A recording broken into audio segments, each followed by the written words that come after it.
Porém, Sanbalate, Tobias, os árabes, os amonitas, os homens de Asdod, souberam que os reparos dos muros de Jerusalém tinham avançado e que as brechas estavam sendo fechadas, ficaram furiosos. Versículo 11. Os nossos inimigos diziam: antes que descubram qualquer coisa ou nos vejam, estaremos de bem ali no meio deles, vamos matá-los e acabar com o trabalho deles. Amém, irmão? Pode tomar seu assento. Essa palavra era muito interessante, porque vai estar relatando sobre a reconstrução no Muro de Jerusalém. A reconstrução no Muro de Jerusalém, ela vai ser causada por um homem. E esse homem, na qual toma a iniciativa, esse homem tem por nome Neemias. Quem era Neemias? Neemias, ele era o copeiro do rei, o rei da cidade de Suzã. Neemias, enquanto ele era copeiro era aquele que levava o vinho ou levava algo para o rei quando o rei estava na sala do trono. Então Neemias tinha um cargo de copeiro, e o copeiro, toda vez que o rei fosse comer algo ou beber algo, se tivesse envenenado, teria que passar pelo copeiro, e caso tivesse algum veneno, ia fazer um efeito no copeiro, porque aí o rei ia perceber que ele não poderia comer a comida. Então Neemias, ele tem um cargo de copeiro. Mas antes de eu entrar no capítulo 4, eu quero estar voltando com os irmãos no capítulo 1. O capítulo 1, ele vai nos relatar sobre a história de Neemias.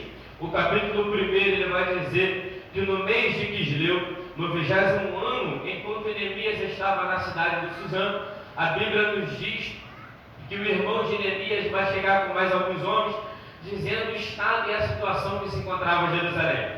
Mas o interessante é que Neemias, ouvindo aquilo na qual seu irmão falou e alguns homens, a Bíblia vai me dizer que Neemias, ele fica triste, Neemias, ele chora e começa a se lamentar pelo estado de Israel, pelo estado de Jerusalém. Mas o interessante é que em todo tempo que eu olho para Neemias chorando, eu olho para Neemias se lamentando, eu vejo logo após um Neemias que se lamenta, um Neemias que se levanta em oração por Jerusalém.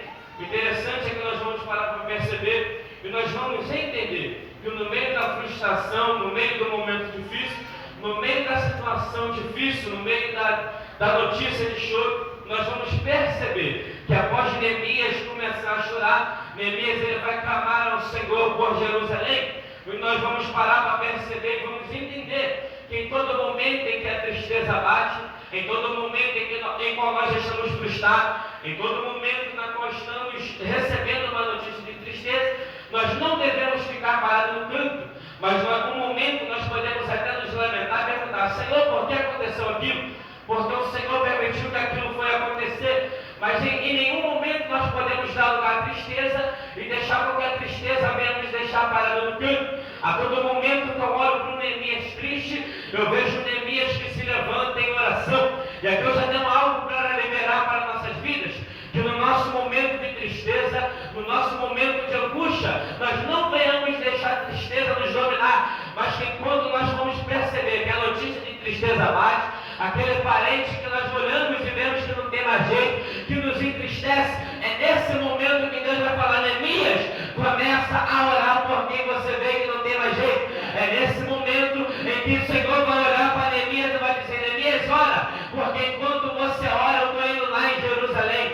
Enquanto Neemias estava clamando, eu via uma direção do Senhor sendo dada. Então nós vamos perceber que Neemias, e quando ele começa a clamar, o Senhor vai trabalhando através da oração de Neemias. Então o capítulo 1, ele vai estar nos relatando sobre a história de Neemias e sobre a oração de Neemias por Jerusalém. E no capítulo 2 vai dizer sobre a ida de Neemias a Jerusalém. E no capítulo 2 a Bíblia vai nos dizer que Neemias, ele vai chegar na presença do rei. E o rei vai perguntar: Neemias, por que está tão triste? Porque o seu rosto está dessa maneira. Isso não é alguma enfermidade ou doença, isso é dor no coração. E Neemias, ele vai olhar para o rei e vai dizer sobre a situação que estava acontecendo em Jerusalém. E Neemias, ele vai olhar para o rei e vai começar a falar com o rei sobre a situação que estava acontecendo. Neemias vai olhar para o rei e vai dizer: Senhor, como eu posso ficar alegre se a terra na qual foi sepultado os meus pais está em ruína? os seus muros foram derrubados, os seus portões foram derrubados com fogo. Mas nós vamos perceber que Neemias ele vai falando com o rei sobre a situação que estava acontecendo em Jerusalém. Mas o interessante é que nós vamos parar para entender, e se nós formos pegar por detalhes do capítulo 2, nós vamos perceber que a todo momento as mãos de Deus estavam estendidas sobre a vida de Neemias. Por quê? Neemias ele vai pedir a autorização do rei para passar por algumas terras e para pegar alguns materiais para estar indo para Jerusalém fazer aquela obra. E o rei imediatamente ele vai responder a Neemias, autorizando Neemias a fazer ou a pegar esses materiais para fazer a reconstrução. E nós vamos parar para perceber que Neemias, após a autorização do rei, Neemias ele vai passar por um lugar chamado Trans-Eufrates. E nesse lugar Neemias ele vai pegar alguns objetos, na qual ele vai levar para a cidade de Jerusalém para construir e para fazer a reconstrução naquele lugar. E no versículo 11 em diante vai falar sobre a inspeção de Neemias.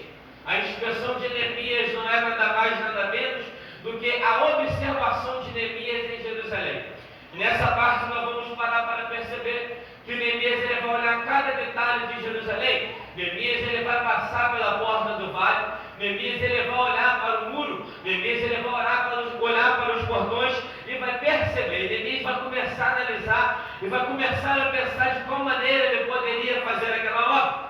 Mas o interessante é que Neemias ele está olhando para Jerusalém, ele está observando o estado de Jerusalém, está percebendo. Neemias está olhando, conjecturando eu, sem ferir o texto ou tirar algo, conjecturando eu, Neemias ele está olhando e está dizendo: são tantos entulhos, como é que eu vou poder fazer isso em um prazo determinado? Porque antes de Neemias ir para Jerusalém, ele tinha proposto ao rei prazo, e esse prazo seria o momento, ou no tempo em que Neemias iria voltar. Mas o interessante é que nós vamos olhar para Neemias e nós vamos perceber o Neemias na qual está se esforçando para fazer a reforma do templo.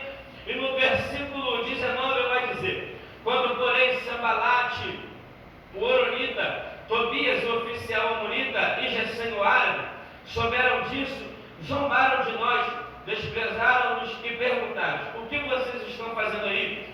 Estão se rebelando contra o rei? Nós vamos perceber, irmãos, que Neemias ele está se esforçando para fazer aquela reforma. Mas em todo momento que nós vamos olhar, vamos ver um Neemias na qual está se preocupando com o estado de Jerusalém, nós vamos entender e perceber também um Sambalate, um Tobias, um Gesem que está se levantando. E muitas das vezes nós olhamos para o cenário que nós estamos vivendo e vamos olhar e vamos dizer: Senhor, é tanta luta, tem tanta guerra, tanta prova que eu estou passando, que eu não estou aguentando mais. Mas nós vamos perceber que quando nós se disponibilizamos, ou quando nós estamos nos deixando a fazer, ou quando nós estamos nos disponibilizando para fazer a obra do Senhor, nós vamos em todo momento perceber que Sambalate e Tobias se levantam. Sambalate e Tobias eles não se levantam para perguntar se Neemias queria ajuda, eles não se levantam para perguntar se Neemias ele queria algum trabalho para ser feito, mas em todo momento que Sambalate e Tobias se levanta, eles vão se levantar para zombar ou para ir contra aquilo que Neemias iria fazer. Então, quando nós estamos passando por um cenário, não se preocupe se tem prova de um lado, se tem Sambalate se levantando de um lado, se tem Tobias se levantando de outro lado, não se preocupe. Isso é porque você está fazendo a obra corretamente. Nós vamos perceber Neemias se esforçando para fazer a obra e Sambalate e Tobias se levantando. Eu não sei se você entende, mas em todo momento em que nós estamos fazendo a obra, em todo momento em que nós pregamos a palavra, oramos por alguma alma, participamos de algum evangelismo, nós vamos perceber que tem levante no diabo. Mas não fique preocupado, porque o levante de Sambalate e Tobias não é para te matar, não é para acabar com a tua vida, mas o levante de Sambalate e Tobias é para te fortificar. Sambalate e Tobias não está se levantando para te matar, Sambalate e Tobias não está se levantando para acabar com a tua vida, mas Sambalate e Tobias está se levantando para fazer com que você, Neemias, venha continuar se esforçando para fazer com que você venha continuar olhando para a reconstrução de Jerusalém. Então o capítulo 2 de Neemias ele vai falar sobre a observação de Neemias, a ida de Neemias a Jerusalém e a zombaria de Sanbalat e Tobias. E no capítulo 3, a Bíblia vai nos dizer que Neemias ele está separando os trabalhos. No capítulo 3, ele vai estar falando sobre a separação do trabalho. E essa separação do trabalho vai estar falando sobre alguns homens na qual fizeram parte da construção do templo. Então, o capítulo 3, se nós formos ler, nós vamos perceber que o capítulo 3 é uma separação de cada um para o seu posto. A Bíblia vai dizer, a Bíblia nos diz no capítulo 3 que no capítulo 3 Neemias ele vai estar separando os trabalhos. E enquanto Neemias está separando o trabalho, cada homem está no seu posto, nós vamos perceber que o trabalho está sendo bem sucedido.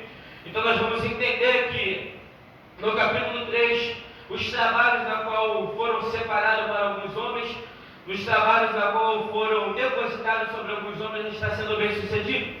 Então o capítulo 3 ele vai estar nos falando, está nos relatando sobre acerca da distribuição dos trabalhos. Agora nós entramos no capítulo